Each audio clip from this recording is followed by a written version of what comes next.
B or M? D. Where in Bangalore? Darren sir. Oh, that's cool. Oh, you're also an architect. He's an architect. Okay. So first we'll we'll start off with US. Uh, so today, first we'll start with the Lantern Hackathon. The Lantern Hackathon was a hackathon which happened over fall break last year, right?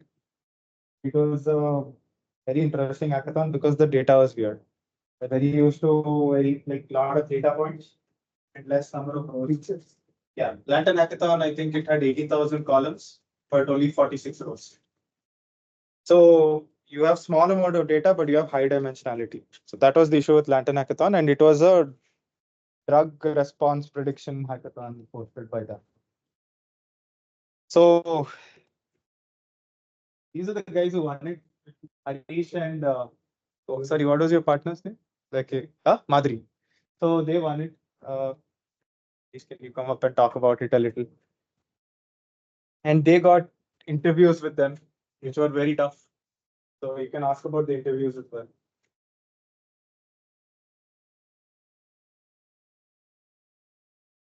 Hi guys.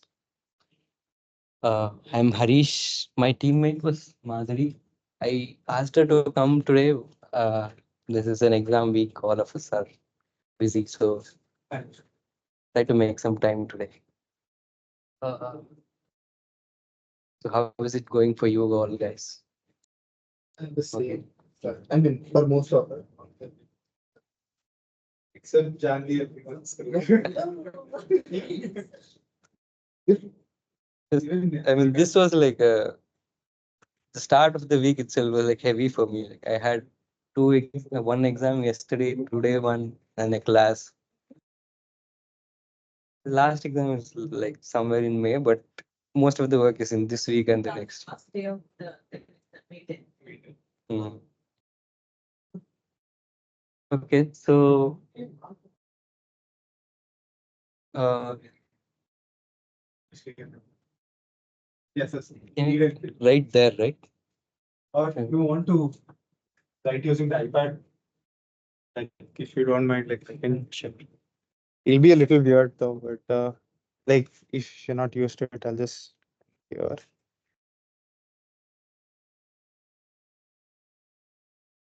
So you can write like this. So yeah, and undo the presentation. Okay, something.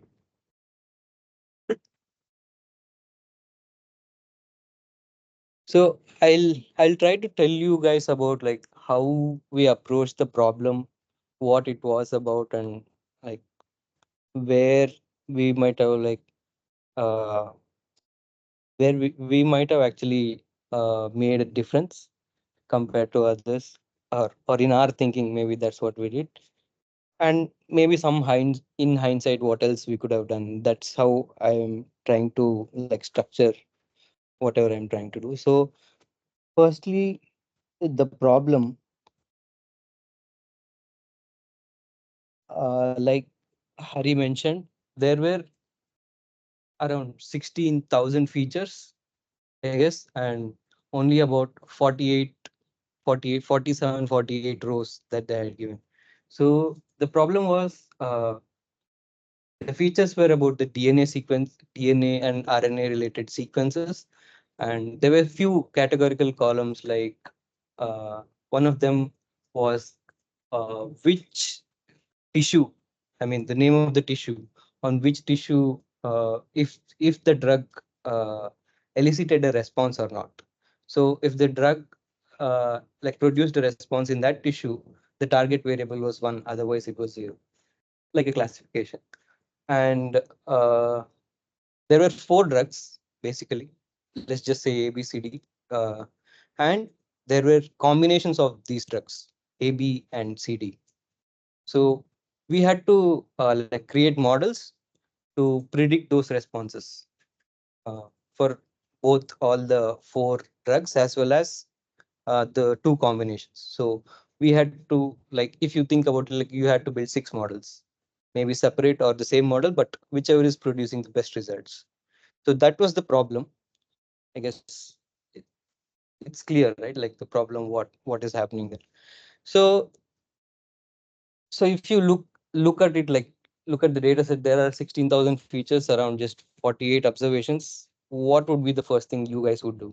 Like what did you guys do as a first step? Okay, yeah. I would, I mean, I've known what exactly, but my approach would be dimensionality reduction and then clustering, and then my L1 equal to 0. Right. Yeah. You had an interesting approach as well. Like So continuous variables, I did variance threshold. I Mm. scaled it and I removed variables which didn't have variance above 0.1. Then I conducted ANOVA and chi-square on the continuous and uh, categorical features respectively against the response column. And I removed certain columns there. Then after that, I did L1. Mm. Yeah, But that was very detailed in what he did. I mean, I did go through that. I thought like if you had done those things recursively again and again, maybe like they would have been fewer number of features as well. Yeah. So, but what I was trying to say was like what I did was like I took the data and I tried to run a logistic regression just on that, just to see if at least some model is like if it is able to create a model with that data. I I mean I got some weird error saying perfect separation detected or something like that because there are a lot of features and very few rows. So when you're uh, let's just say n is smaller than k, there is something like degrees of freedom where you have more than sufficient degrees of freedom to explain every single row of yours. So that is the basic problem in whatever we had. So either you had to increase your number of rows or decrease your number of columns. That is one way to approach this one. So that was the basic problem. So we also like did other few failed attempts, like we tried to create a decision tree with just the given data. What happened was like if you just in just two in the depth of just two, you were like completely separating out the data. It was very few number of rows, right?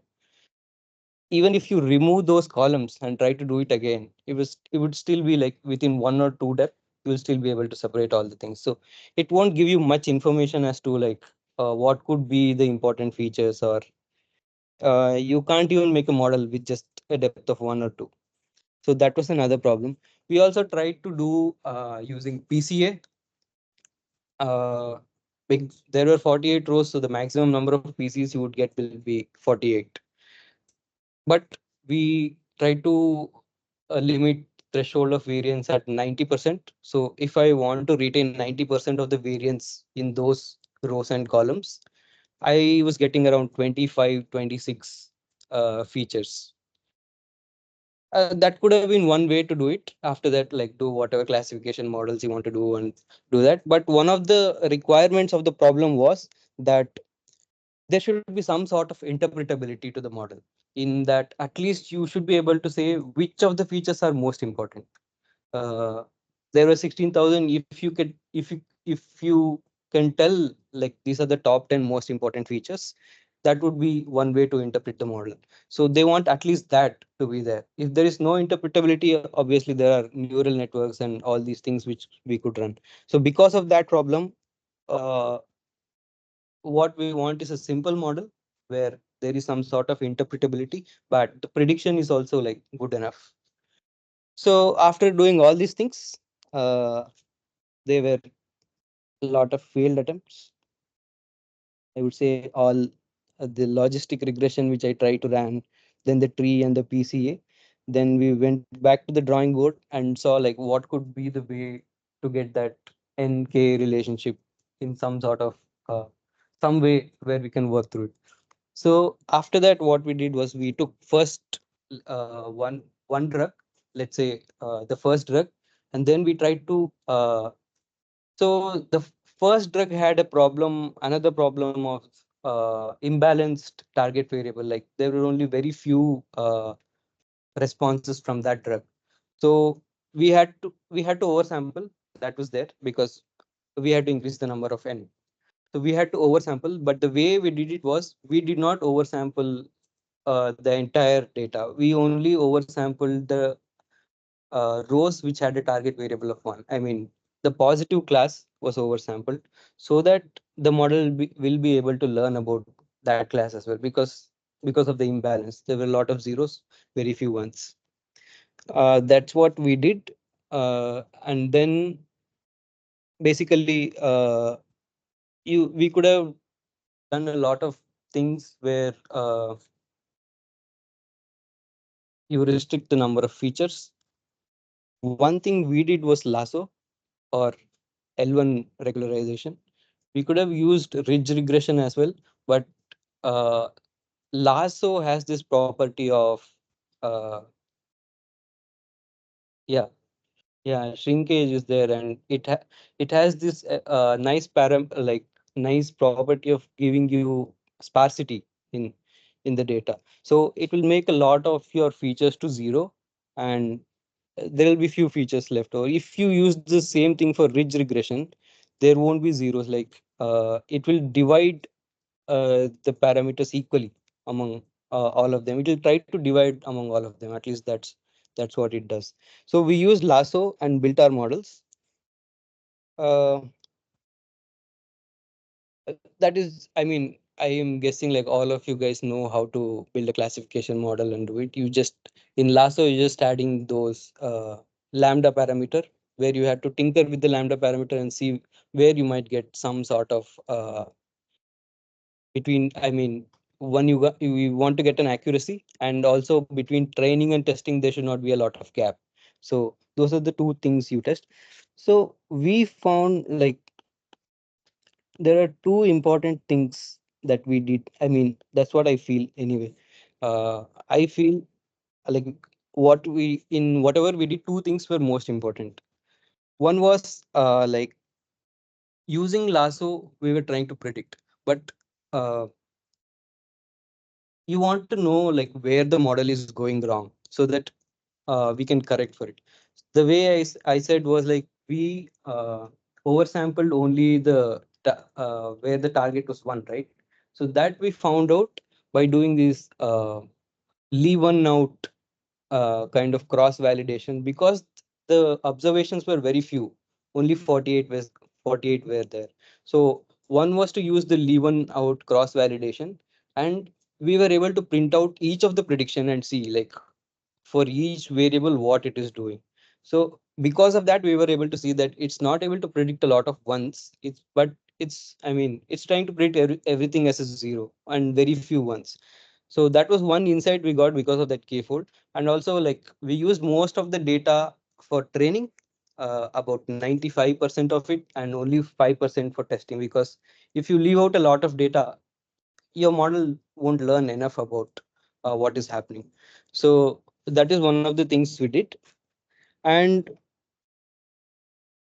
uh, yeah, the other thing I felt like, which was somewhat innovative, was we used a meta classifier for the combinations where there are two drugs, A, B, and C, D. For the combinations to check for the responses, what we did was we first built the models for drug A and drug B. Then we printed out the predictions, and then we took the predictions as the features for uh, the prediction of that combination drugs. Then we check with the actual values and build a model like that way. This, I mean, they in the final presentation they acknowledge that this is something similar to what they do in the industry. So that was, I mean, for me, for us it was somewhat one happy thing that we did in that.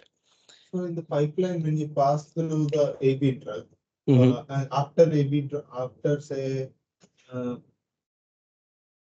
after linear regression, lasso regression on AB, then Mhm. you pass those inputs in the pipeline to B to CD. We didn't use a pipeline, but basically what we do was you take drug A, you output the predictions, you take drug B and output the predictions, and take only those predictions as the features to output the predictions for AB. We built a Predictions as features. yeah, only the predictions. I Yeah, thought that was just an added column to the entire. no, only the predictions because but, yeah, that was kind of a meta classifier. Like we built a logistic regression model to predict the final output from that. So because the basic problem for them, like this I learned later in the interview stage, where the basic problem for them is like they have a lot of drugs, candidate drugs they call it, and they want to like filter out the drugs. Let's say if drug A is eliciting a response for on some tissue, they want to find another drug or some drugs which are very similar to that. They can either have a synergistic effect or somewhat cancellation effect. So if uh, without actually testing them, they want to know like which are the drugs very similar to this drug, that kind of so this method works in somewhat helping that cause, because you are not actually testing out all the features. How does this help? So Does this help that, I mean, if two drugs are, you wanted to find if the, say, A and B drug mm, are similar or not. You wanted to see without test. You tested A, but you wanted to see if C is similar to A or not. So if you are putting in A as the input, how do you say that C no, we're is putting both A and C, right? Whether both of them together, is it creating any synergy or not? data on C? That right now we don't have, but approach wise, this is what it could help them. That's what they said.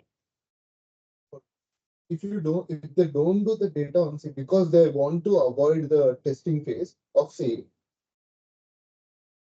that's the reason you want to do A on C, right? I didn't get that one. So in the industry, what you're saying is they want to see if A and B are similar. They test A. And what do they do with B again? Sorry. No, I mean I didn't mean it like Okay. this is the only way. Okay. So what in industry what they do is they will see the drug A, which features is it actually targeting, and Okay. if drug B is also targeting similar sort of features, then it will be a good candidate for testing. Yeah, Oh, yeah. Okay. not exact, not only replacement in terms of synergy or cancellation, because the problem with these cancer drugs is like if it is affecting one of your tissues, it might have an adverse effect on some other tissue or But those kind of things. to find out the features of B, you have to test the B on some people. Yeah, those that individual drugs are already tested. Okay, okay. For combinations, Combination drug. yeah, Got it. this is only for combinations.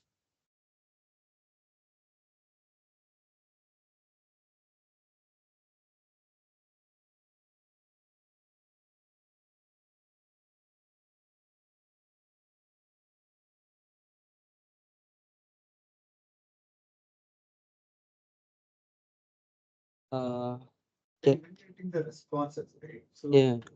even if the collineability, that's what that you take in. I know you're trying to get like cosine similarity, it's something like that, right?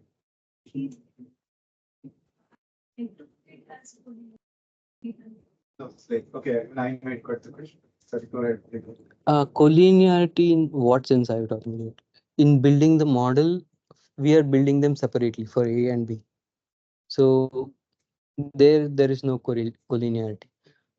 On after building the model for A and B, we are just taking the predictions. Those predictions are obviously not correlated, right? It is separately for A and separately for B.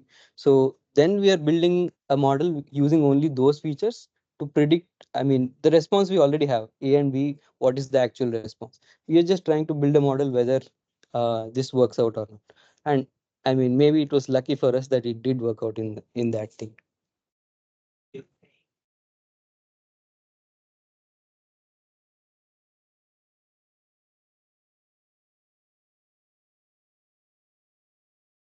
So what we are trying to do is like we are just predicting whether the combination A and B, just using the like whatever A is doing and B is doing, somehow we are combining them and saying this is what A and B together will do.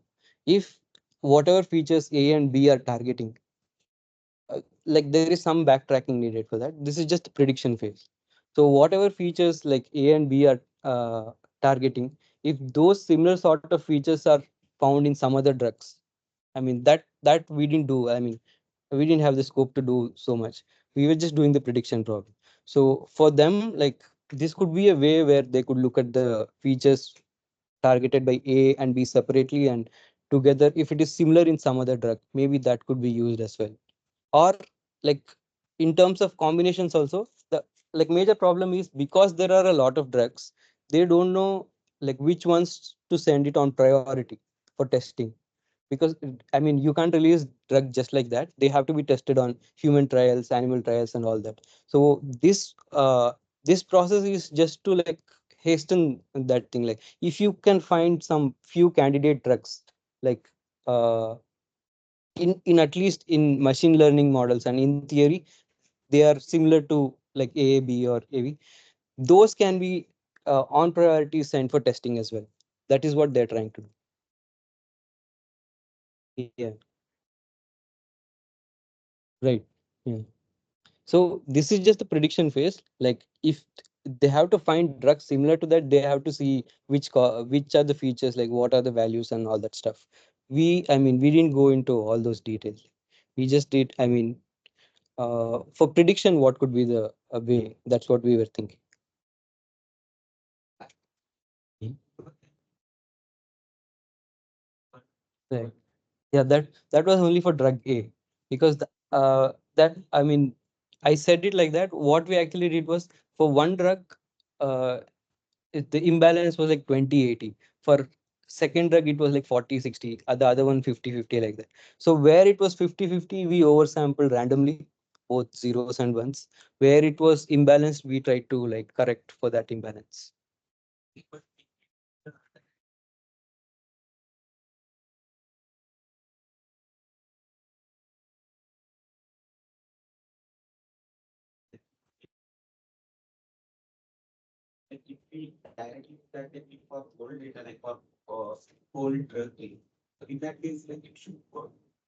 But your imbalance will still remain, right? If you oversample from an imbalanced data, you will still get an imbalanced data because the probabilities won't change. You have two ones and eight zeros. If you oversample from them, yeah, you will get the same.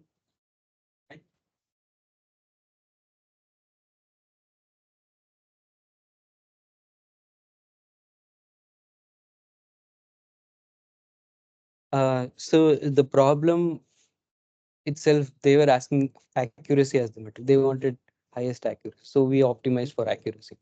If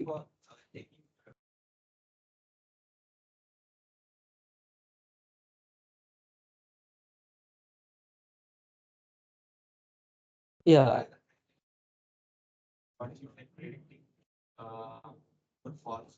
correct.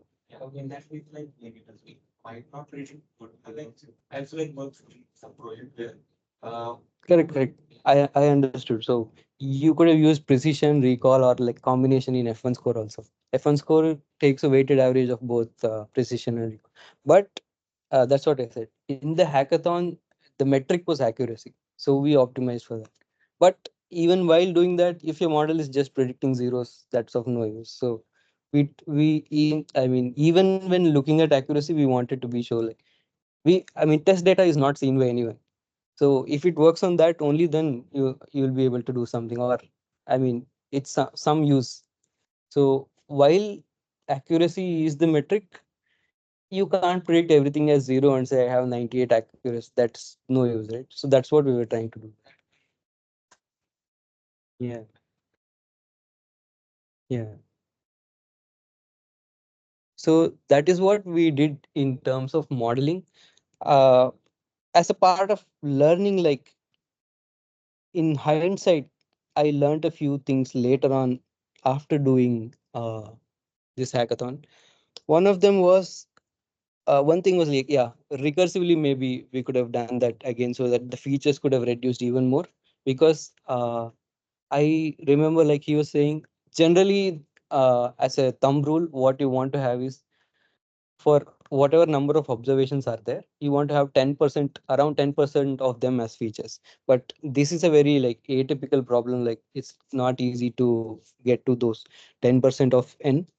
But maybe if we had done recursively, at least some more feature reduction could have happened. That is one of the things I thought. One concept like recently learned and somewhat related to neural networks. In neural networks, the parameters are much more than the number of observations. So it is working there. There are some papers where they are saying uh, there is this phenomena of double descent where initially your uh, loss reduces, then it increases. This is, let's say, n equal to k. It then starts reducing again. But you can't use these kind of models using scikit-learn methods. It only works when you do it using gradient descent kind of approach. So maybe I thought that is one of the things I could have tried. I mean, I haven't tried it yet. Maybe that could be one thing which would be interesting because there are a lot of features. Uh,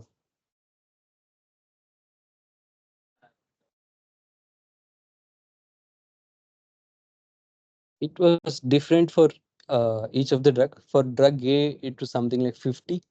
Drug B, it was around 120. It ranged from 50 to 600. For different drugs, it was different. Also, it was because of the difference in oversample. If I had a large gen, then I had to retain a large number of features. If I have done if the oversampling is smaller, fewer number of features were retained. That's how it worked. This is what I had about the hackathon. About the interview, so I had one interview with I I forgot the name now. No, the other guy. Or the guy who did it for us. Yeah, Yeah, I forgot. Rick. I remember too. I forgot the That other. was a Yeah, interview.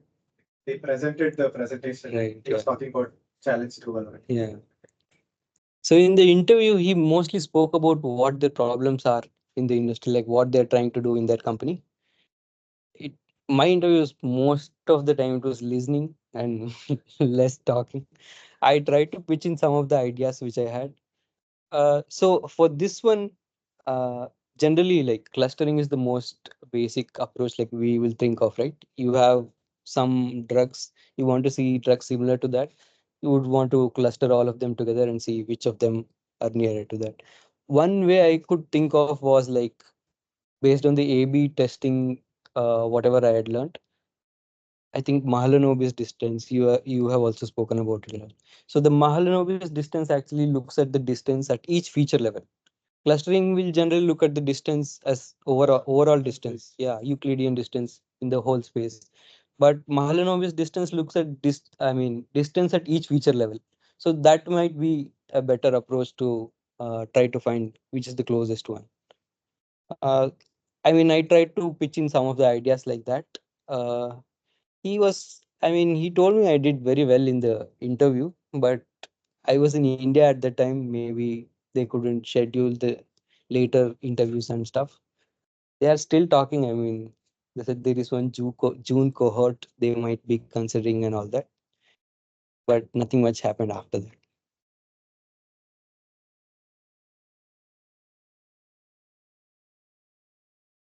This is one of the things I said is that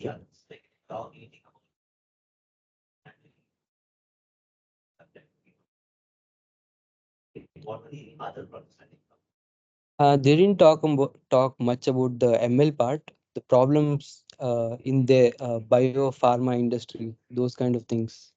Like how, I mean, so one other thing I remember was like because the DNA is a structure, right? If if we could get get an image or like 3D image of that one, maybe CNNs also could be used there to look at similarities, something like that. So yeah, those were the things I had. Like, if you guys have any other questions, we can discuss. This was not very well structured. I know, like, No, very. it was that's how it should be more discussion based. I mean, I didn't have a lot of time as well. This was like I said, very hectic week last week and this one. But I mean, good to interact with people. Thank you. Yes, sir. And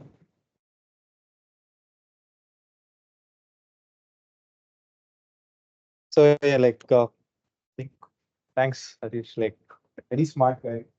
Uh, the problems that he talked about are true. Like I just want to, before we go ahead, I just want to show one thing. And this was the challenge. If you want to look at the data, it's right here. So you can see the problem statement inside this. This was the PDF that was given to us. And the data is their challenge 2 files. Um, so, and I think That data they gave outside. like it was included in the git ignore, but I removed the data so that I could upload on my git. So like you can see here, right? Like it's 16,000 columns. And I think the data, I have the shape somewhere. Yeah, 48 rows and 16. Can you tell how you did ANOVA and Kaispura? Someone asked me this few days ago for one of their projects. So if you want to use the code which I wrote, it's there on the Git. You can just go. So like this one is for variance threshold. I created this pipeline. So all I'm doing is I'm doing standard scalar and they're doing variance threshold, and whatever the threshold above that, we're removing those features. So like you can see that like there were certain features which were just like single values and they were useless even after scaling. Before scaling, if you do variance threshold, it makes no sense because each variable is in a different range. So you should do variance threshold and then do scaling. Um, then this was the ANOVA test that I wrote. So basically, whichever had values, p values less than 0.5, those are the ones I would keep, and the rest I would remove. Oh yeah, just Dropping all those columns. And this was for chi-square. So mutation was a what is that? Um, feature? Yeah, binomial feature. And RNA was a continuous feature. So that's what I did. Like I did those and then remote search certain ones. So yeah, like here you can see, like I've just sorted it. So these values, they're like basically, so they're equal in both sides of the response. There's no point including them in the models. That was my approach, and that's why I removed them. And yeah, you can see how imbalanced it is. 340 and 8. This was the first drug, right? Like this was the first drug. So you have 0 and it's like very heavily imbalanced. Um, So you give more penalty for one, right? More weight on one. yeah, so I'll just, I don't know, like, are you guys like up to still hearing about like this, or we'll move on to the next topic? Okay. Okay, so the mistakes which we did, like me and Shashank did, I was working with Shashank Ravi Shankar, if you know him. We did all feature reduction and everything, and we got like, see, this was final number of columns that we got after doing those 3 methods. Okay. The mistake we did was, where is the modeling? We were very, I was a huge proponent of H2O. If you don't know, H2O.ai is a very good library. And I used H2O and I did AutoML. Okay. And I thought this balance is equal to true would fix it. And I included all the models. So it created a deep learning model, and you can see like the structure here. It's using cross entropy loss and all these things. And I think I did somewhere it's there. Like I've also mentioned, I use cross validation in this, or it uses it by default. You can see the cross validation scores as well. And we optimize, and the default here that is you use is that you optimize it with. So the mistake we did was we fit it on the entire data frame. Like it's a very criminal mistake. I fit it on the entire data frame and I tested it on the same data. And like this is the kind of stuff that you should be put in a mental hospital for. So that was the mistake which we did.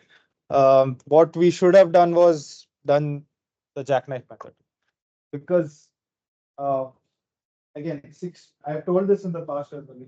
People who win Kegel competition usually use the jackknife method, because what they do is if they have 100 values, they remove 10 values at random and create the test sample with that, and they'll evaluate your bit with that. So if you're going to participate in a hackathon which has this kind of thing, you should always use jackknife, where you're basically optimizing missing data points in the whole data frame.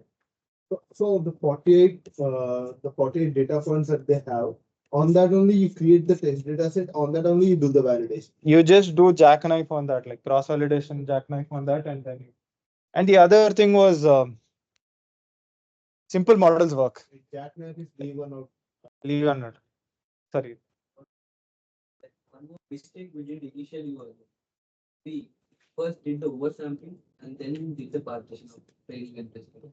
That's, I mean, that is like pointless. Like you are creating a sample and doing the same thing in terms of testing it. So it already knows about that. Sure. So I mean that I realized. I mean, Even if you stratify it as well, it's the same. Yeah, yeah. It will already be in the test data. So this was, I think that was the first mistake we made. We should have used jackknife, and we should have not like because H2O runs like so many hundred models. Okay, that's why I liked H2O, and I thought it would get the perfect model, but it was wrong. All you need is one simple model and GBoost, the linear regression, logistic regression, those things.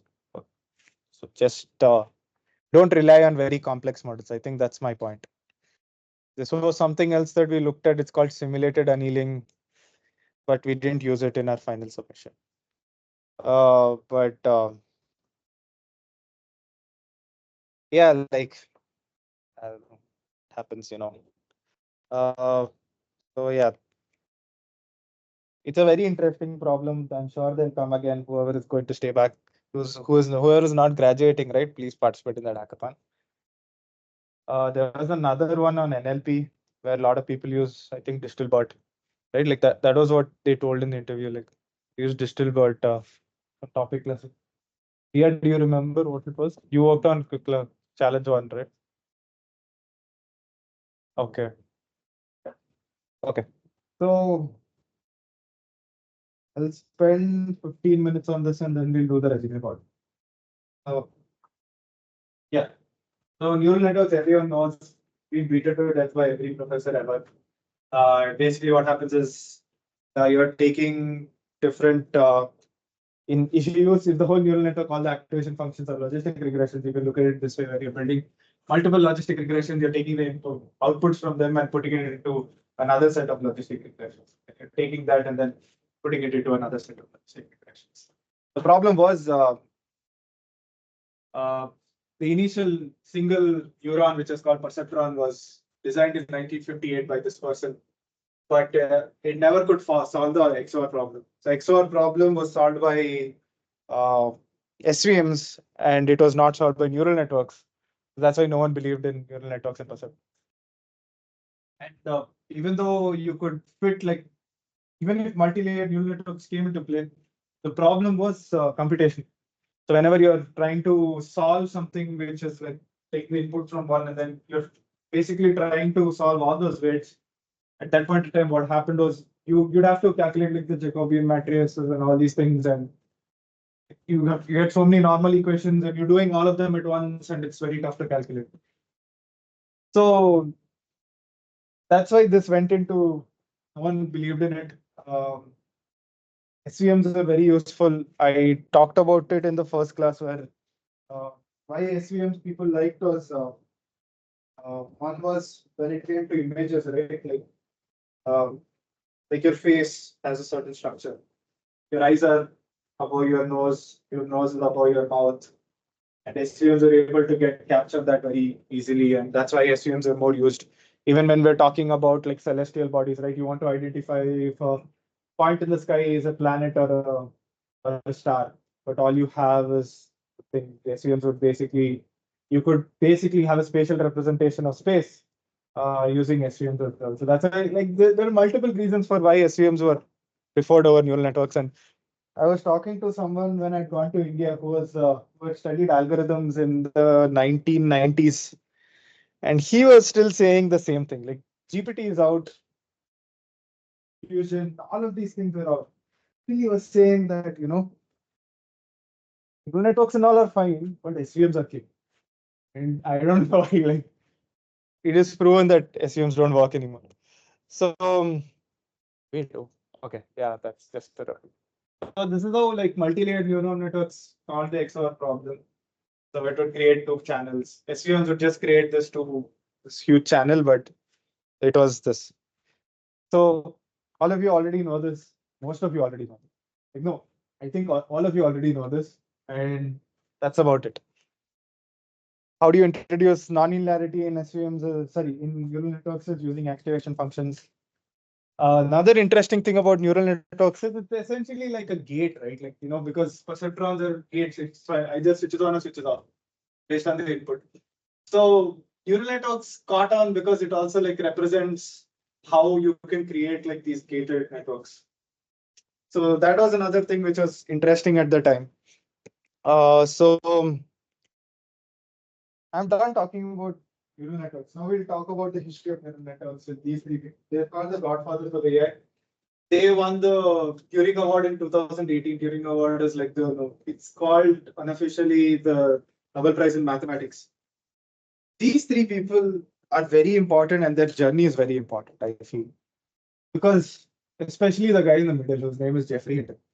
Jeffrey Hinton was the like one of the few sole people who basically defied the entire mathematics industry and a whole bunch of mathematicians and so neural networks of the future. And he was the one who basically showed he created these energy-based models. He created theory for it. And the biggest contribution of Jeffrey Hinton is he showed how backpropagation can help in the neural networks. And how backpropagation can help you train a neural network. And we'll talk about all of them specifically, and I'll talk about a few other key people which I feel you should know. But whenever you're talking to someone who's in the industry, like a data scientist and who's working in the LLM space, if you mention these three names now, they will understand that you have done your homework. Okay, so Yang Lee Kun, who is on the left, Jeffrey Hinton, who's in the middle, and Joshua Benjoy, who's on the right. Fun fact: Jeffrey Hinton's, I think, great grandfather is basically the person. His name is Everest, and like the Everest mountain is named after him. I think his full name is Jeffrey Everest Hinton as well. And even though like they never went, he was, I think, the person who drew the Indian map. Like he did like topology and all that stuff on Indian map. So cool. That was pretty cool. So Jeffrey Hinton was the one who left Google at one point when GPT-3 had come out. It was like the news saying that, oh my God, Godfather of AI. He's still known as the Godfather of AI, of deep learning, deep learning. And he was the one, like, there was the huge amount, like, everyone's scared of where AI is progressing. And he wanted to talk freely, was what the articles were about. Like, everyone was scared at Google, saying they had so much computational power and they had this monopoly of data associated with them from search engine and stuff. And they were training something like really crazy. And everyone got scared. There were like huge amount of Verge articles and all this stuff about him leaving Google. But I feel like Google and Meta are the ones who are building today's AI. We'll talk about it in subsequent. So again, the first paper that you can see, like learning representations by backpropagating errors, or the paper which introduced backpropagation for neural networks. The second paper introduced PDP, which basically showed parallel computing, which became the basis for how CUDA works. Okay, it is not the electronic way, like how you should do parallel computing, but the mathematical approach associated with it. So he basically helped like the training of neural network after he proved that backpropagation could be done. Boltzmann engine is like an energy-based neural network, which he also introduced. He also did some lot of work with RNNs as well. And a lot of his papers, you can see like all three of them. See, Dropout, importance of momentum and initialization and layer normalization, which is basically a patch now.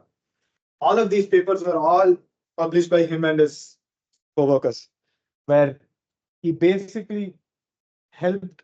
Like, so what happens, right? Like, if you think of like any kind of progression when it comes to science, it's like one person does something, like Charles Boyle does something, and then after that someone else does something. It's all like layered.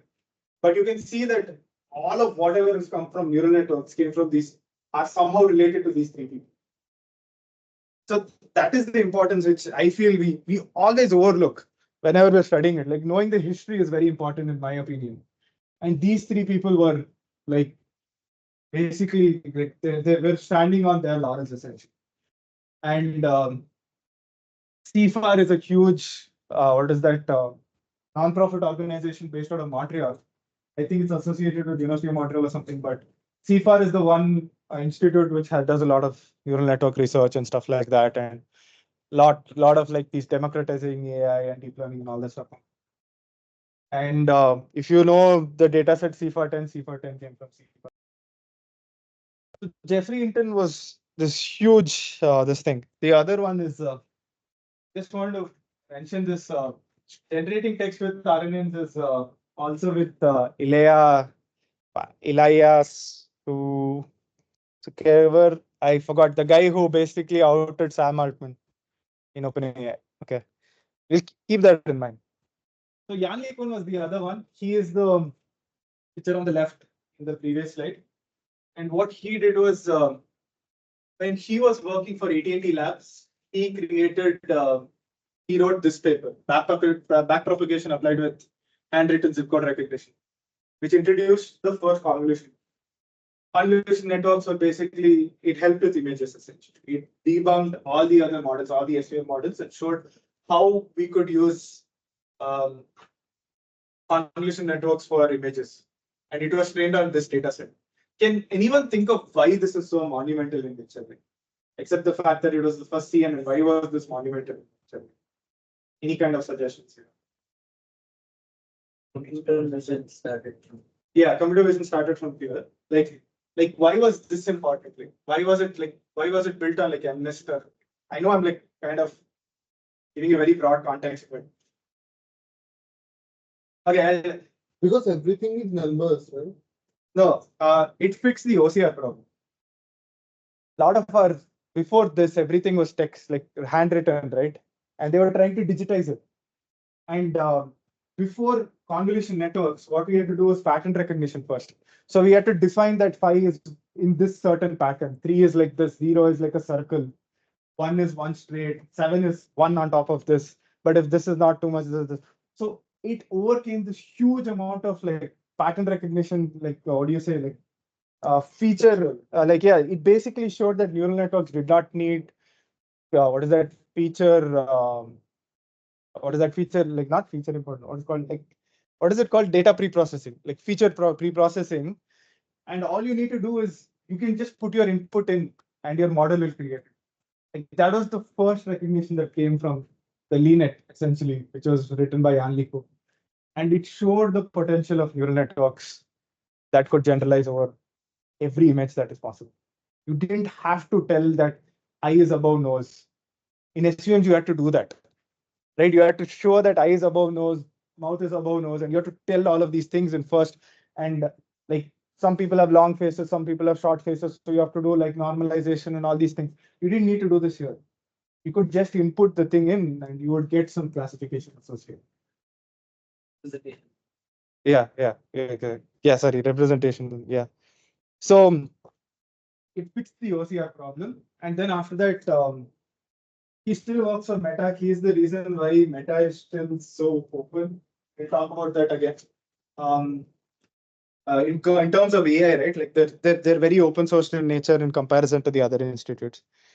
And he worked on the second paper, which was this point, like gradient-based learning applied on document recognition, which basically solved OCR in general for everything with a LeNet-based algorithm. So with Joshua Benjo. Joshua Benjo is also a professor in University of Montreal, and he's part of CFAR as well. And he worked on a few things. He worked on the first paper which showed how you can create a language model. Before that, everything was what to act and what is that Nicholas algorithm and all those things. He was the one who showed that you could create a language model with RNNs and all of these things. And this is again the OCR one. And the first LeanNet paper was just trained on the English data set, which is just handwritten numbers from zip codes from 0 to 9. But this was on all the documents, all words from this thing. He also introduced random search for hyperparameter optimization. And he was part of the creation of GANs. So GANs was one of the first applications of generative AI, where and I think Joshua Benjo is also part of the variable autoencoders as well. Variable autoencoders and GANs. If you want to learn more about it, you can check online. Ian Goodfellow was the one who introduced GANs. Actually, he's known as the GAN father. He was also part of the TensorFlow team, and he has that book with Joshua Benjo. So you can have a look at that. This guy, I feel very bad for this guy because we all know him as the guy who ousted Sam Altman, and basically he was put back in, and there was like so many Twitter threads and Reddit threads about him that he should be fired and all that stuff. But he is one of the greatest minds of our generation. Like he introduced Dropout with Jeffrey Einstein. This is a paper which introduced a network called AlexNet, and he was the second author on it. So AlexNet was monumental because AlexNet was monumental because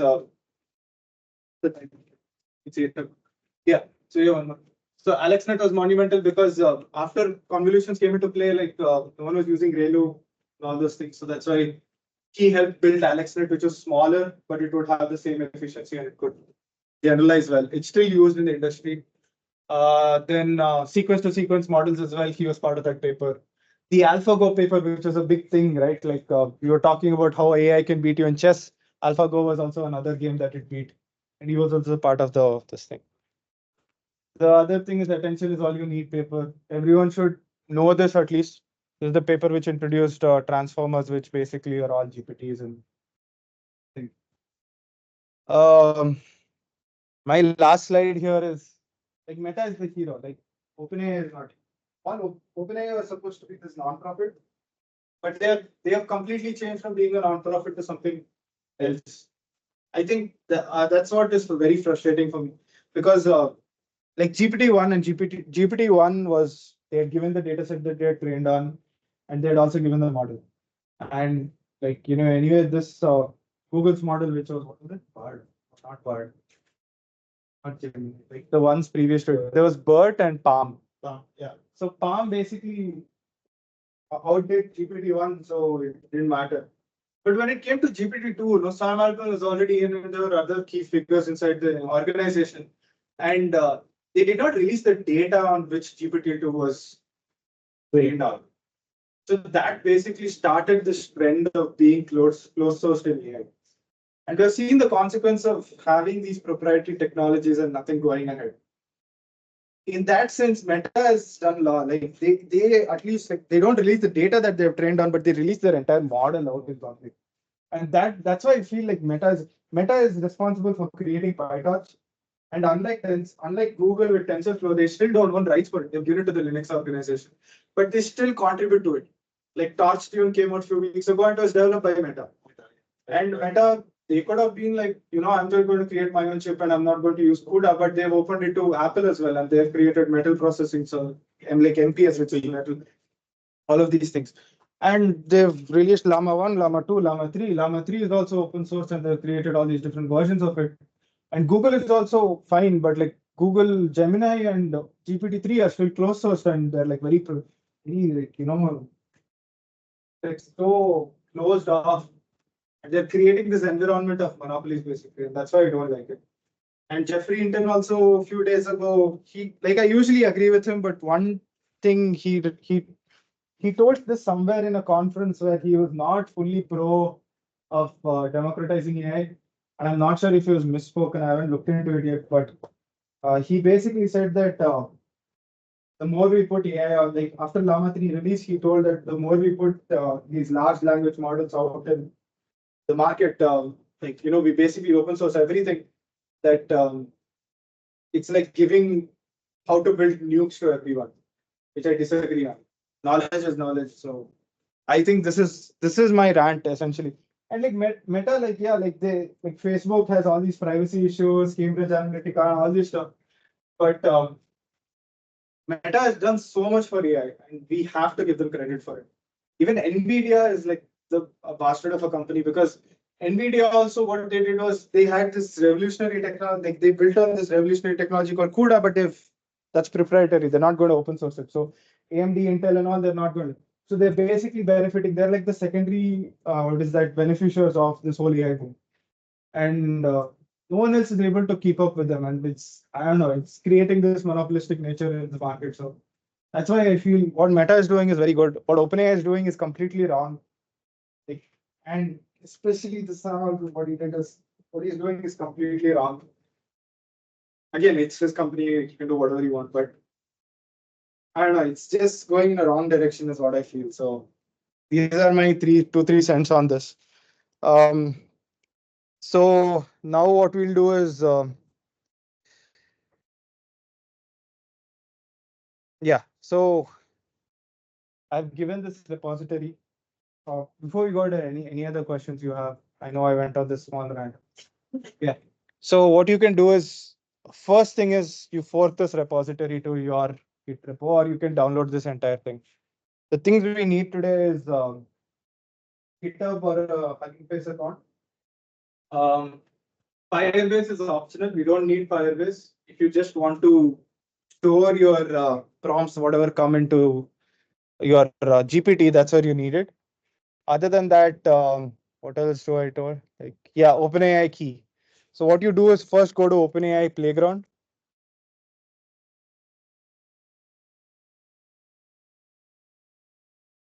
Yeah. No, thank you. So for example, this is my personal organization. You click on OpenAI key and you create a new key. After you put in the money, that's the first thing. So first you have to put in money. Like, so I think it's in settings and go to billing, and you add credit balance and you put around $10 in. Okay. And after you put in the money, then you. So one thing is, should I just keep explaining what I've done, or should I wait for you to do it in parallel? Yeah, let's because share that. Like anyway, it's going to be on Teams. You can share. Like so. Okay. One question before this: should we look at, if I'm just going to be talking, then should we look at how to host a portfolio website as well? Okay. So what you can do is first go to HTML5. Okay. And you have multiple websites here, and you can basically look at their live demos and see how they perform. Like not perform, like how they look essentially. Okay. So once you have how they look, you can download that file. And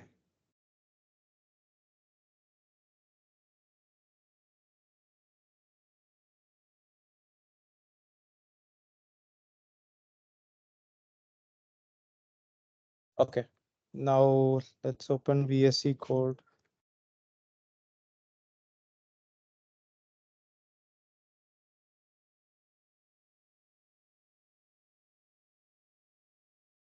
So these are my files essentially now. All you have to do is change the index HTML. Okay. And the images thing. So what I do is I click on index, open with text editor, and you'll get this text editor file. Okay. And I also just double click on this and it'll open up in my this thing in parallel. So I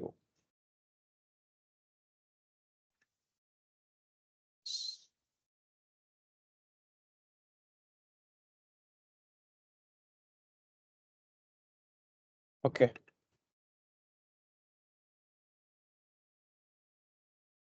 Okay, so we'll see at like what and all you can change. So here there is Twitter and all of these things. So that is going to be somewhere down here. Or no, it's on the top. So like again, I don't know much of HTML. So what I do is I look at where it is written here. So like editorial by HTML5 is here. So here I write Hari Krishna Dev, business analyst. Okay. And once I save, once I refresh, you can see that it's present here. Okay. So you can basically try to match and coordinate accordingly. So there are these buttons here, right? And you want to make them into links to your this thing. So here icon brands is Twitter. You change this to GitHub. So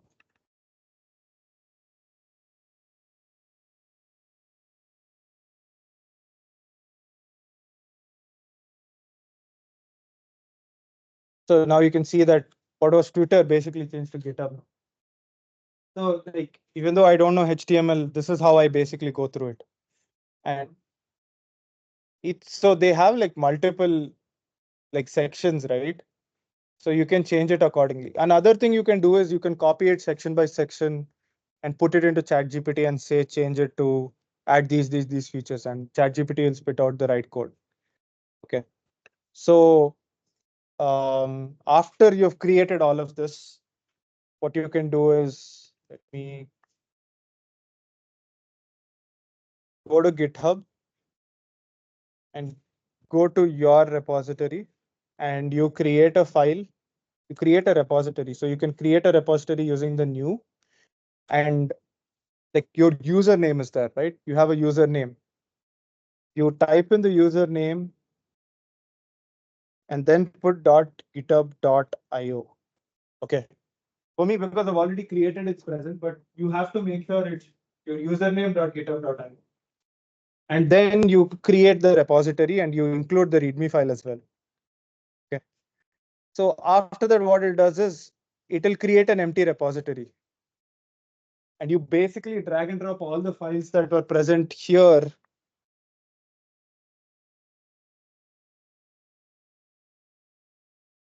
into the repository. So how you add code is you click here, upload files, and then you drag and drop everything that is here. Okay.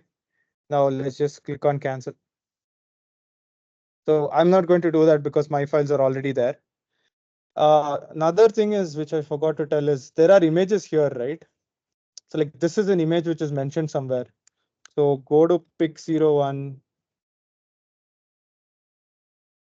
Yeah, here you can see pic01.jpg. You basically keep the name same and change the image in your image folder. So here, let's say this is pic01, right? Like, so I'm going to take a random image, which, and if I have, let's see. Yeah, let's put this one. So copy, paste, and let's remove this and rename it as pic01.jpg.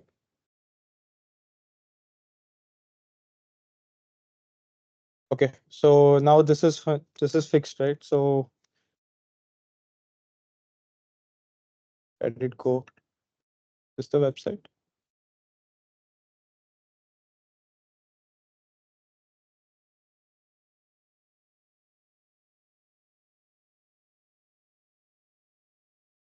It's changed, right?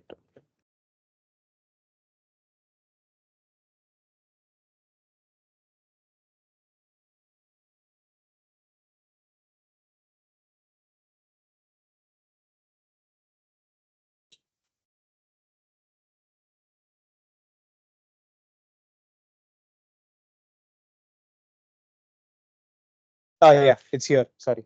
Yeah, so it's there. So it changed the picture. So you also change your picture accordingly and then put it in.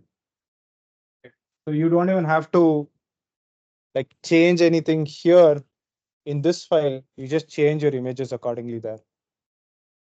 Okay. And if you want to make sure it's in the right aspect ratio, just change it accordingly. So wherever it was written pic01, where was it? Somewhere it went. Okay. Yeah, so here, right, this image source pic01, you can add features which say how big it could be. But I would suggest you not to do that because the HTML file and the CSS files are optimized for each screen size. So if you add like some kind of feature here, what it'll do is it'll work here fine, but it'll not work well on your phone. So that's the problem. So you have to keep checking here if it's working well with your phone, works well with iPad, and that's why don't change anything with respect to adding features here. Uh, like here, right? This was pic01. Please don't add anything there. Just change the pics and change the wordings between like -p, -h3, and all of these things. Um, After you've uploaded it on Git, it'll look like this. Okay. You've uploaded on Git, you've tested it in your BSC code, it's all good to go. After that, you click on settings, and I think it's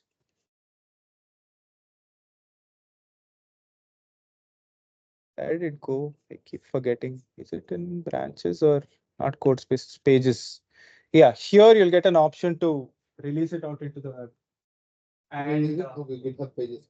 yeah, and with pages, you can basically add this, and then it'll ask which there are certain things which are there in that video, and you can deploy it accordingly. So wait, what do I do after GitHub pages? No, it's so than me telling you, just look through the website. It'll Because in that it's not exactly what in the video it's not the same thing as GitHub pages. yeah, you just have to get to this website, and then after that, everything else is same. Okay. I sent it out in the email. But if you want, I'll share it with you again later. Or you can just search for how to deploy portfolio website with GitHub and second.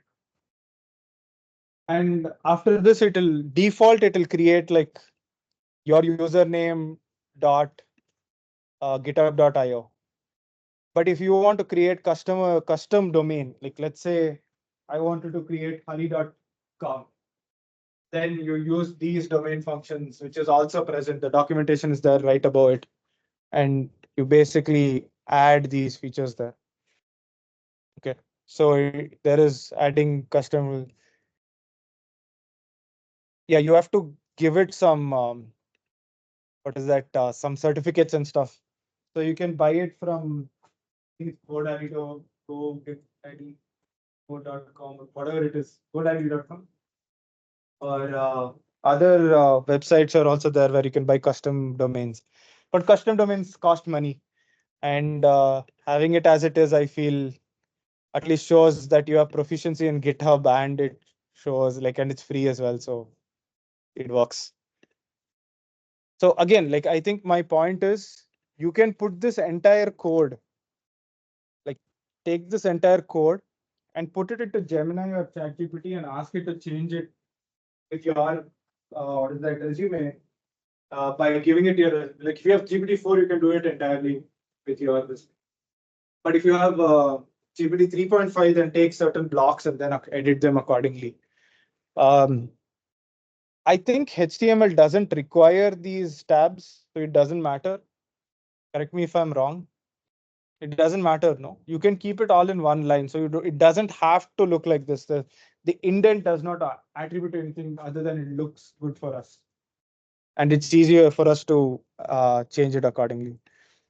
So don't edit the CSS and JavaScript and all these folders. Don't edit those. All you should be editing is the index.html and the images folder.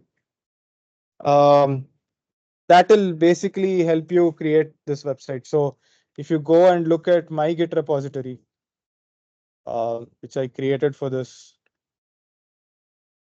one, yeah. All I did was change the images here.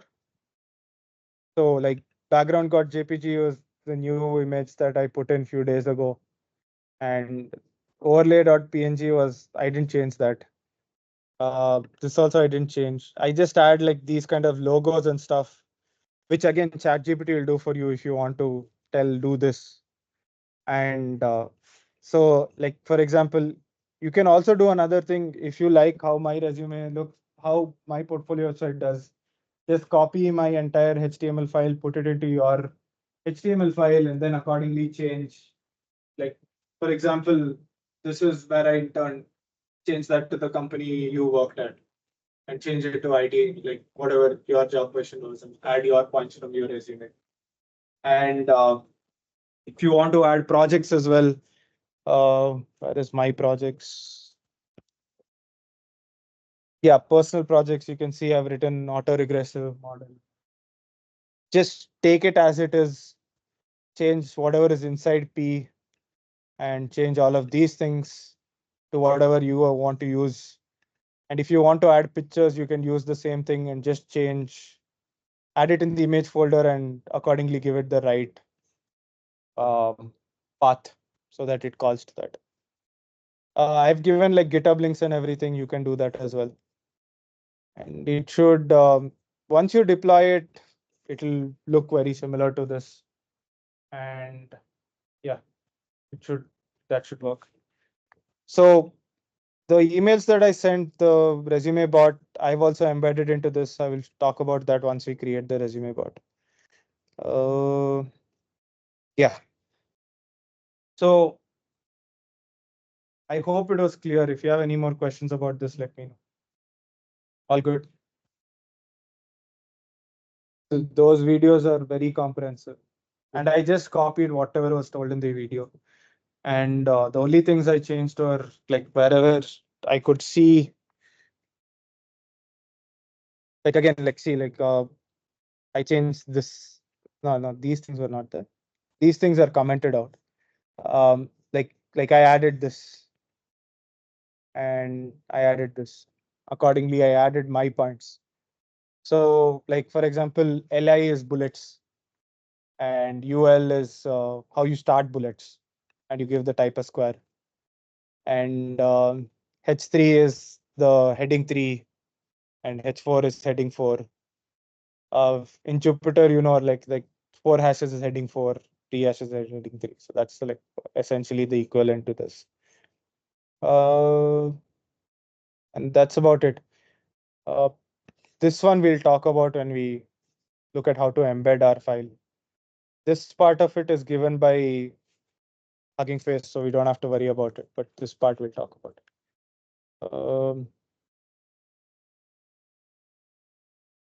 Okay, it's all fine. Like we'll move on to the next one.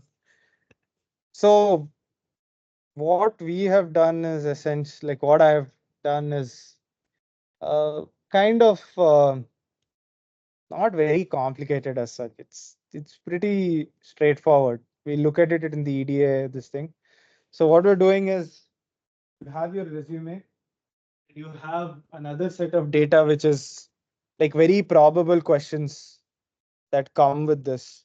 So here, if you look at my data, I have two sets of data. One is my resume, which is fine. And this is the about section, which has like certain questions which I feel recruiters or people who are using this chatbot will, like basically ask. So for example, like where can I see Hari's resume? You can see it on his LinkedIn or portfolio website. What motivates Hari? That's like a question which recruiter asks, right? What are his strengths and weaknesses? What kind of leader is he? Can you tell me something about Hari? How can I get in contact with him? Does he have any certifications and stuff? These are questions which are mostly asked by like your, what is that, by recruiters. So that's why I've included them and I've included my resume as well. Other than that, assets, this only thing was, okay, this is not required. This was required for the README file where there's a running demo of how it works, but that's not required. So we'll go through the EDA file now. You can see that I've imported certain libraries. LangChain is the one which we'll be using. What we have created is essentially kind of like a RAG. Can you talk first about the requirements, how to upload them, and then we talk about LangChain? What upload? The requirements for LangChain and everything you saw, we were writing it in. Oh, yeah. So, okay, so you've created your environment, okay, and there's this requirements.txt. and which has all the requirements that we need for this project. What you do is you do pip install r-r and then put requirements.txt. Then you click enter, and it will install all the dependencies that you need for our use case now. And you require this requirements.txt wherever you're deploying it. Like if it's even if it's on Hugging Face, or it's on what is the other one, like streamlit.io.com. That I chose Streamlit because I like Streamlit. Gradio is another option. Major differences I've noticed between these two is Streamlit is owned by Snowflake. So it was acquired in 2019 to create better visualizations with small amount of code and web applications, like, to decrease the dependency on Tableau and stuff like that. Gradio was acquired by Hugging Face in 2022, but I just don't know. I don't like the UI of Gradio, and I didn't know about Gradio when I started learning about Streamlit, so that's why I just stuck to this. But most of your Hugging Face spaces models that are present are built with Gradio. Other than that, I don't know anything else. So yeah, once you basically install all your dependencies, what you can do is just to make sure that all segments of your code in your app file at the end are running. What I've done is I've written this EDA script. So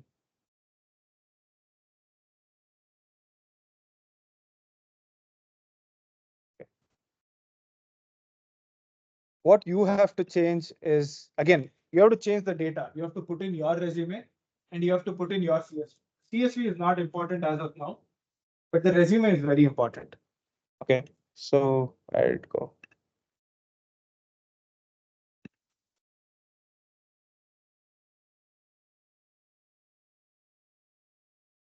Eh,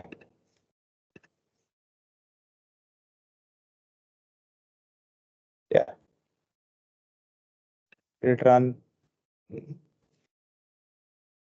Okay, I've given these paths. So the path will go, it's a relative path. So it's data into this. This is not required, but here you put in your OpenAI key. And I'm not going to share my OpenAI key, so that's why I'm not going to put it in. Once you do that, yeah, let me just unshare for a second and start share. I'll put in my OpenAI key and then we'll. Yeah, but it's recorded, right? That's the problem. Like, I believe you guys, but if it's like someone by mistake put it on YouTube, I wouldn't believe myself. So, like, yeah. So what's yeah. So enter. Yeah, but my OpenAI key could be used for something else, right? I think that's where I'm a little like model. And I've given that auto recharge as well. So I'll just keep going. Yeah. This okay. I can still say it well. Where? This. Yeah, sure. Got scared for a second. So what this does is basically takes your resume and then it creates, passes it and creates data, like it creates like this document. And here you can see, I'll go back to the GitHub because it's printed out fully, that you can see that the document has Hari Krishna Dev, my email ID, my phone number, where I'm based out of, and all the points in my resume. Okay. You only need to change on the app.py, right? App.py? No, like here in the notebook, all you have to change is this. Put it in your data folder and then change the name of whatever your resume is. Change it to the name of the resume that you put in. But what do we need to change in the app.py? Nothing. I'll tell you. Like first we'll go through the EDA notebook and I want to show like what we're doing essentially. And this we're loading in the CSV, which is that about CSV where you're given a certain set of questions and certain set of answers that it has to answer. You're loading that into memory as well. And here I've added them. So I've concatenated both these lists. So it has my resume and all of these. And I've used Phase, which is from Meta again, which is a vector store which will help us basically create the embeddings and also retrieve embeddings in our RAG application in the down the line. So once you run this, it will create the embedding database and also save it under this folder. Okay. So these are your indices and your pickle file and all, but you don't have to worry about this. Creating these embeddings is just important, and you can create it with this notebook. And here I've basically appended this. And in templates, what I've given is like, see, you are a comprehensive resume bot. Talking about Hari Krishna, be polite, and you have to answer in certain format. So use only the provided data and not prior knowledge. Take a deep breath and follow these 4 steps. Okay. Try to incorporate star format. Answer with details from the health center information. Make sure nicely, yeah, 3-paragraph format and all these things, and provide 3 example questions that you can ask about Hari Krishna based on the questions from context. Okay, and some other things that are there, like aim for detail, and you should output in a certain yes or no format and all these things. It's like instructions. Where basically you don't have to change anything. We're just telling how GPT should act. Okay. So I'm loading in this Hugging Face spaces.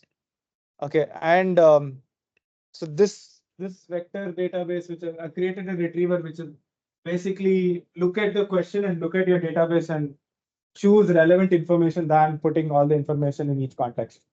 Okay, so we look at that how it's done, and this so conversation retrieval chain will help in keeping the conversation relevant to your previous question. So, for example, first question which I ask is, who is Hari? And he will tell that Hari is a MSBA student in UTD. What do you do in UTD? Might be the second question, right? So what did he do in UTD? It might not know he is Hari, right? So you have to make sure that the conversation has that link based on history. So that's why retrieval chain helps with that. And we look at how it does. So you create this instance and it basically calls OpenAI. Temperature is used to how much it's generating by itself and how much it's not. Here I'm calling OpenAI key, and then the prompt I've given it first initially. And this is the max tokens, don't change that. And the retriever is basically the vector database. So it's doing that similarity index and checking how relevant the question is to this. So when the session starts, there's no data, right? Like there's no chat. So that's why it's an empty set. And I've given it a prompt again, where I'm saying your resume bot accordingly. And this is my question. How has Hari worked on GenAI? And because there's no chat history, it just runs accordingly. Okay. And I save all of this answer into result. Okay. And you can see result is this. And the result has everything: the system prompt, the question, the chat history, and the answer. Okay. So we'll just look at what the answer is. Answer has multiple parts of it where it's saying whether it's relevant to him or not and all that stuff. And we'll just extract the response essentially. So here you can see that yes, Hari Krishna has worked on GenAI. His favorite project is something that is relevant to this. And what are the questions that it could prompt? What the user could use while conversing with the AI. And after that, we are appending whatever we got, which is the question and the answer, into chat history. Okay, and that becomes a list now. And you can see that chat history has, wait, what happened? Let it go. Something stupid.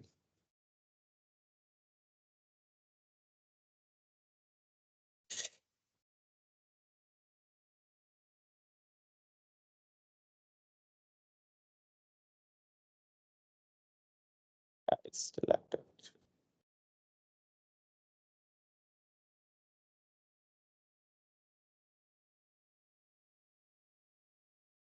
Yeah, it's connecting just fine. Yeah. This is Code Spaces. I don't know if you've used Code Space. It's free. You can use it. think it's 16 GB of RAM you get as default, so it works. And you can connect it with your local this thing as well and run stuff. So where did we come till? Yeah. So I'm appending the question and the response essentially because we don't need the questions that are generated. We just need the first question and the response to that question, right? We don't need those other three questions that is generated in our chat history. So I'm appending that and here chat history is present. And now I'm asking it the next question. Wait, did it not work? Okay, I think it restarted. Let me just run this all again.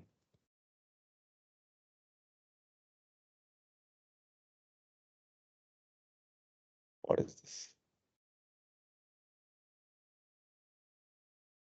Eh, It's working now.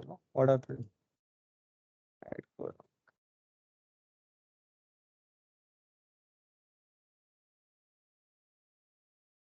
Oh, the API key. Oh yeah, because I put enter API key here. That's why it just like reset. Yeah.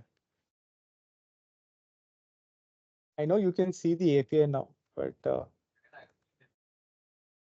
yeah, but I'm using this API already. So in my project, so like in the current one, and I don't want to change it again. So that's why. Yeah. It's fine. It'll be 10%. Yeah. Yeah.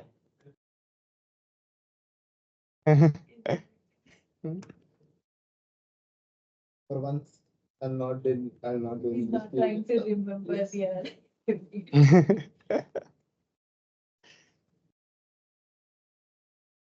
Unfortunately.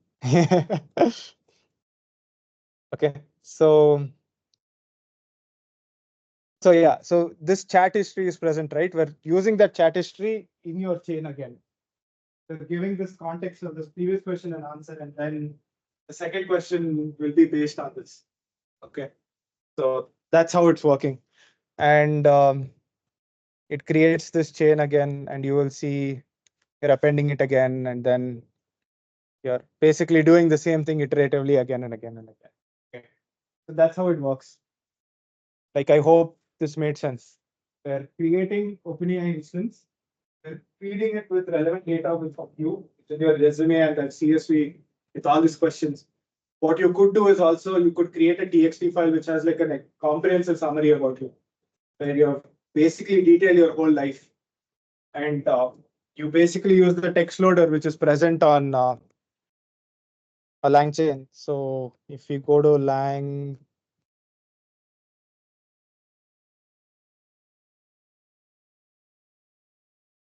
so here there's TXT splitter, not this one.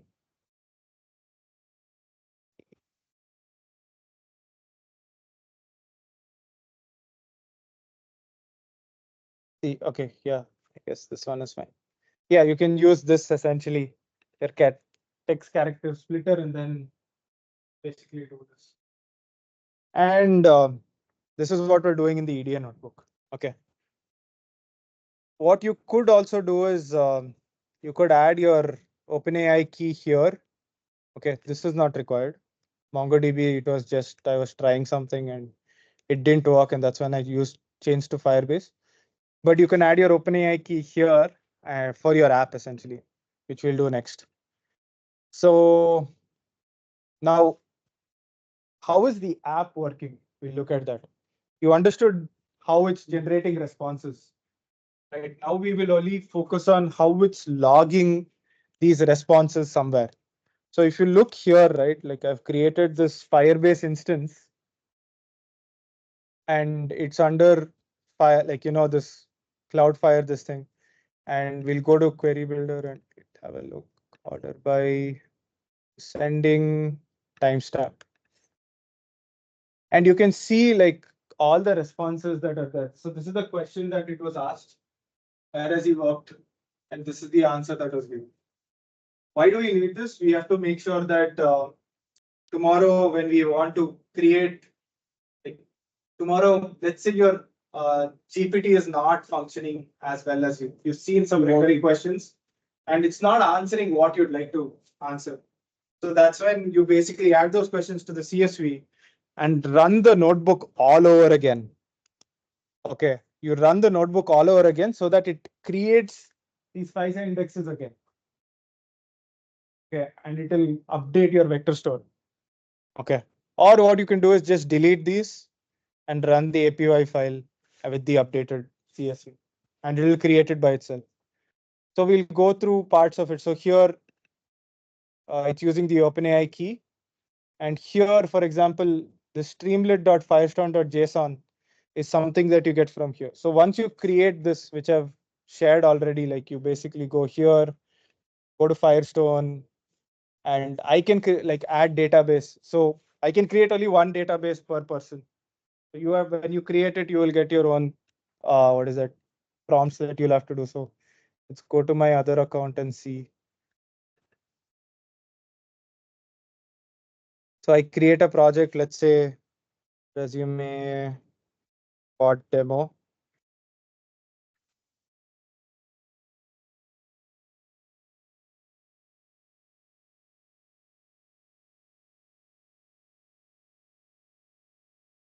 It'll take a while for this to create, but once you create this, you go to Cloud Firestone.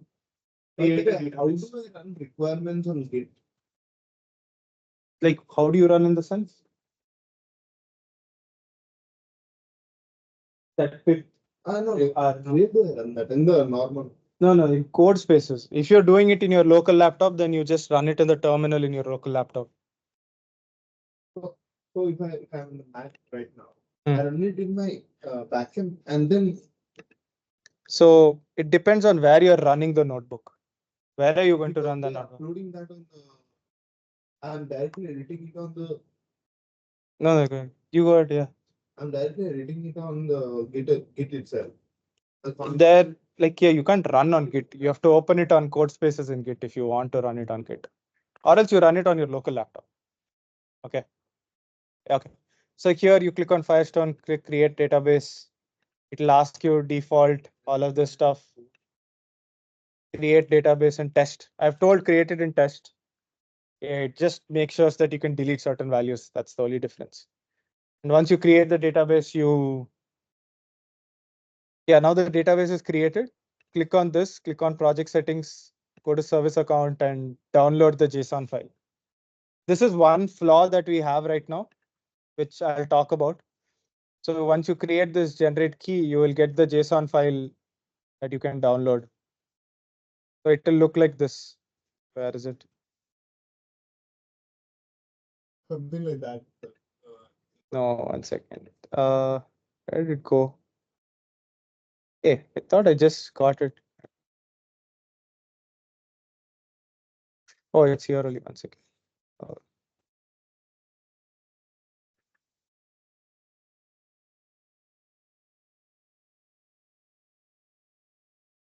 Where did it go?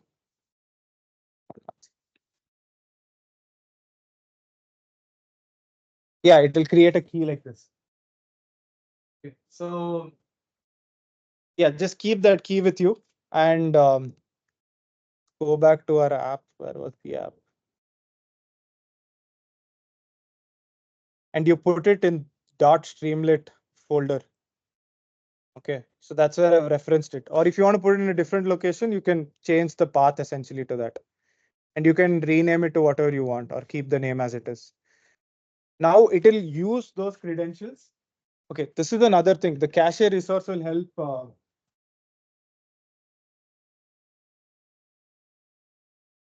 And if you know HTML, it's very important. I don't know what to explain with that, so that's why I'm going to leave it as it is. But you basically keep this as it is, and you put your JSON file. You put your JSON file in a certain location. I put it here, and then after that you basically create a connection to it. And I have checked, like I've kept a check where if it is not able to create a connection, it will prompt in your app saying that there was no connection was failed to create. And here it basically creates a what is that in database? Where was it? It's this one now. Yeah, it'll start creating a collection, which is essentially like a table, and it will name it from here itself called collection. So I've DB collection is equal to conversation. It'll create a collection called conversations, which is essentially like a table. And if it is not able to do that, it'll again give you an error. So you have multiple checkpoints where you can see that where if you're going wrong or not.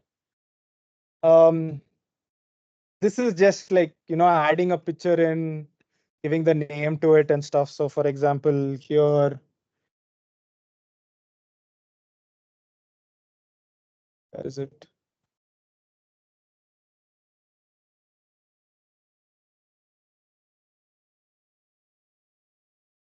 So this is my bot, right? Like this is my bot. So this in tandem, you can see that Hari Krishna's resume bot is essentially this thing here. And this picture is this picture. And the disclaimer is this. The expander basically helps with expanding and closing, creating this thing. And within the disclaimer, I've just put like random stuff in. And then I've specified paths. And this is a function to store the conversations. It will basically upload it into your database. I've, again, like the notebook, I've basically initialized OpenAI embeddings. I've created this file, I've basically created vectors if it's not present. Don't want to work with the notebook and just want to work with the file. You can just delete these two things and update these two files and open the command line here and run the app. And it will create those embeddings each time. And same thing, we're creating a retriever, we're creating a conversation chain. And this part of it is, oh, I realized what I was doing. Okay. So this part is essentially like, it's a function which, so when I do a prompt here, right? Let's say I'm doing hi.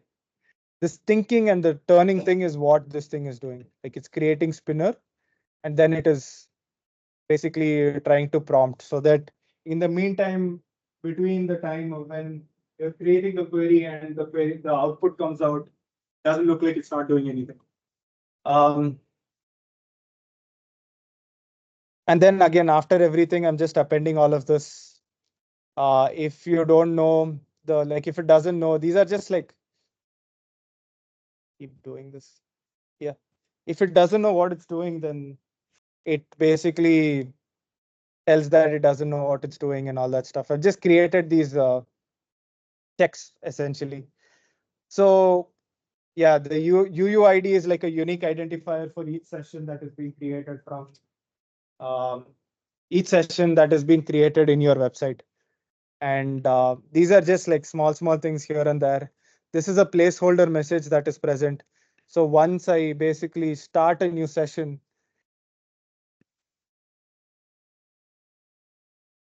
so you can see here that, yeah, hi, I'm a resume bot, a virtual assistant to help you provide insights on Hari and his qualifications. This is that placeholder message that is present. And that's it. Yeah, you're giving it the role, you're giving it the content, and this is calling that thing. So in a very loose manner, you can just look at everything and see what it's doing. So the query, it inputs the query here, and then it takes that input. So you can see, ask me about Hari, and this is your chat input essentially. See, so the chat input creates this box here, and then accordingly, whenever you ask it question, it'll basically prompt it, and then it'll use that question as your input in that function, and then iteratively give what is that responses to it and questions to it. So like and once, so like I said hi, right, a few minutes ago. So if you go to this is the vector database that I'd created for it. If you look here in my query builder, is it? Oh wait, I should add query, order by timestamp, descending, and then run. See, the hi prompt basically comes here. So that was the prompt I gave, and that was the answer it gave. See, hi, I'm a resume bot. How can I assist you? And it gave questions accordingly to that. So this is how you can. So okay, now once you've done it in all like code spaces or a local machine, all of these things, you're done. Now, how do you deploy it? That's the first question. one thing is you can just link this GitHub repository. So let's go to ReGPT. So you have the link to the repository here. You go to share.streamlit and you sign in, and you create a new app. Okay. And you paste the URL here.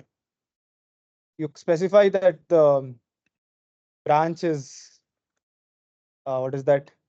The main, whatever the main branch is, and then what is the app py file that is present here. So this is the app py file, right? This is the app that you've created, that py file.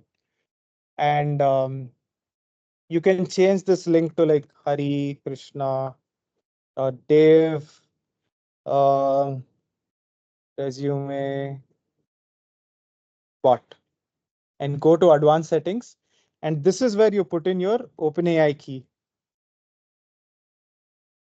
Okay. And you can paste your OpenAI key and save it. And once you save it, it will call that OpenAI key in your call. Like it will call it whenever it's there. So where did we append the OpenAI? It'll like yeah, no, yeah, it'll keep it'll keep it in the environment and call it there. You don't have to display your OpenAI key as such anywhere.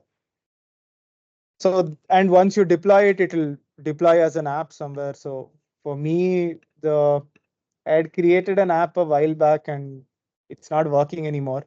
But it'll create like an app like this, which is essentially this. Where did that app go?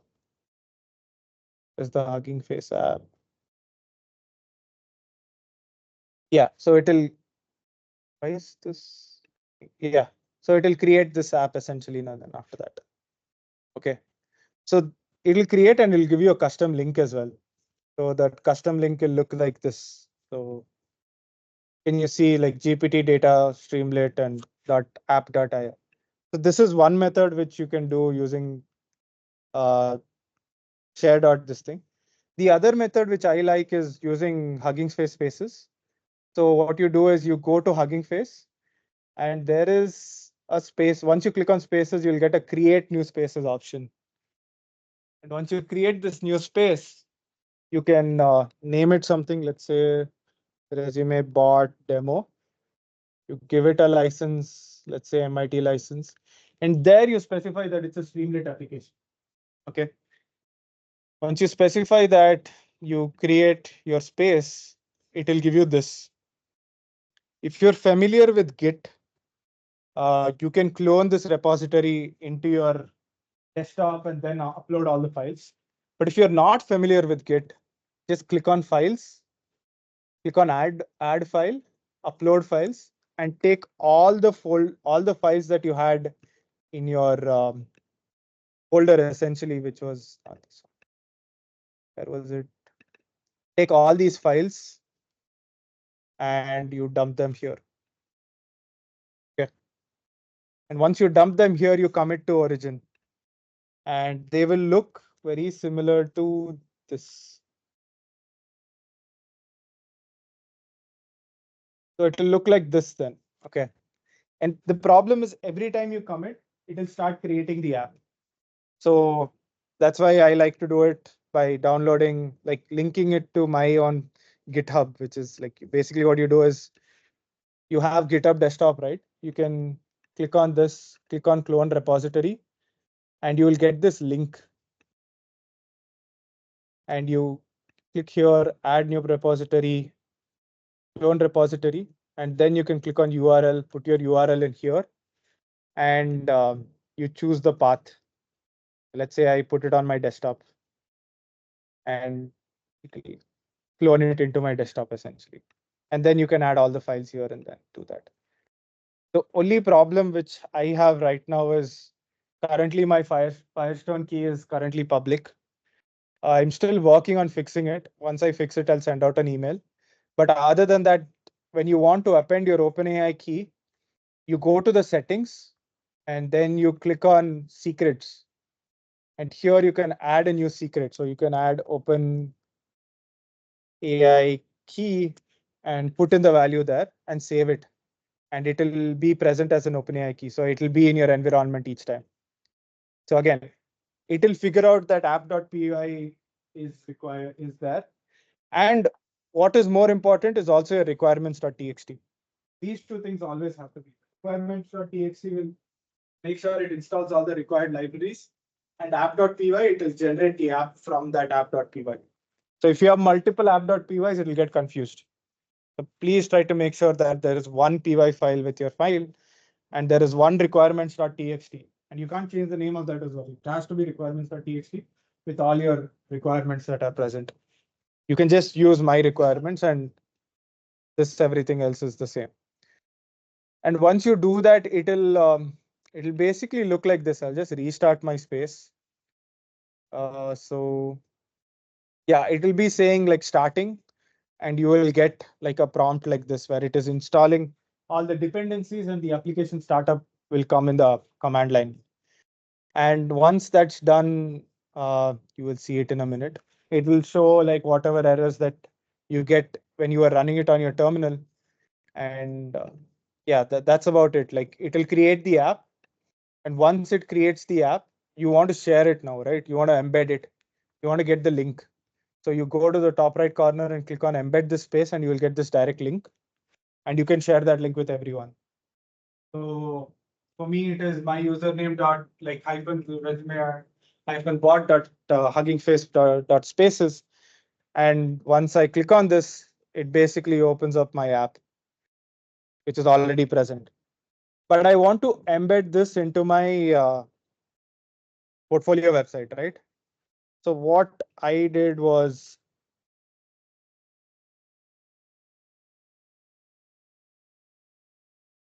you have like 5 more minutes. So you go to your index.html and you know where you want to put it. So I created a new tab altogether. So here, right, like I created something new altogether called Hari GPT. And here, right, you get this, just copy this and you paste it into your HTML file wherever you want it. Where did Hari GPT go again? Yeah, so here I just pasted it in. The problem was the width and height would change with respect to your phone and all, right? So if you're just giving this link, it'll work fine on all screens. It's only when you're putting it on your portfolio website that with each screen it changes. So like, yeah, see, it just finished running and you can just close it and now it's running. And so with each screen it changes, right? Like if you have a mobile screen, it has to be short. If you have a tablet screen, which is in landscape, it has to be big. So I didn't know how to solve this, so I asked ChatGPT and it solved it, and it gave me this code. So you can also use the same code and embed it into your portfolio website. And the only thing you have to do is you have to change the source to whatever source, or this whole iframe part of the code to whatever code that you get from Hugging Face. And once you have deployed it, it'll basically be here, and you can basically ask it questions. It'll answer you. It's very rough. It's very over the top. I felt it, especially today, I did it very unstructured. But I hope whatever I said made sense. Yeah, if you have any questions, just ask. It's essentially a RAG application, so you can say that you have done RAG. And if you can say that you know GenAI, when a recruiter asks you, do you know GenAI, like you can just send this link to them and say, you can chat with me now without me being in the room. And it's like, it's basically a talking point. I think that's my point. So wait, and don't send this link, okay? Like don't send this Hugging Space link. This will not look good. So always send this link. So it looks like you've created an entire website for this. So whenever you send this, so let's say you want to check. So how will it look on my phone, right? Like, so let's say inspect. So this is how it will look on an iPad mini. And this is how it will look on an iPhone. So which link should I listen? This one, direct URL. So you get this direct URL. There's like this button here, right? Click on it and it'll embed the space. Send this link to whoever you'd like. I feel than creating portfolio website, you can create this and just keep it as it is. And this I feel is people will be more impressed than your portfolio website. Because portfolio website you do it on Squarespace and stuff now. It doesn't matter. Here we can put in a lot more data about ourselves. The problem with data, right? If you want the recruiter or whoever is looking at your website to have a very comprehensive look, this doesn't work. Yeah. But if you want to impress the recruiter that no Gen AI, this works. So again, like all I'm saying is fork the website or the repository that I've given, or you just download it as a zip file and change wherever my name is present to your name. Remove whatever is inside. Yeah, like I'll start from the beginning. This is no, where was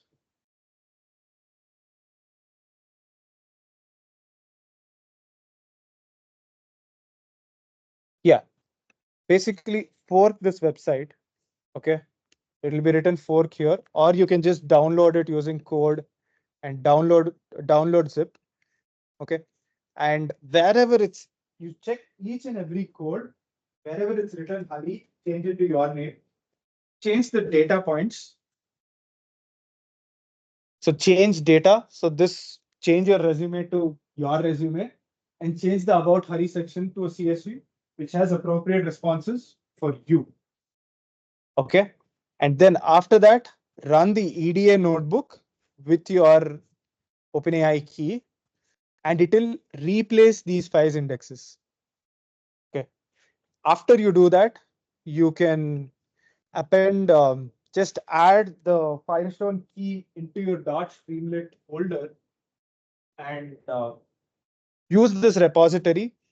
If you want, you either like you can go to share dot where it go share.streamlit.io, where you can basically create a new app. And once you logged in, right? If you've logged in with your GitHub, all of this will show up as it is. Just click on this and change this to app.py. Make sure the branch is this thing. Change the app URL. GPT. Change it to thing. Go to advanced setting. Add your OpenAI key. Make sure the Python environment is 3.11. And once you deploy it, it's done.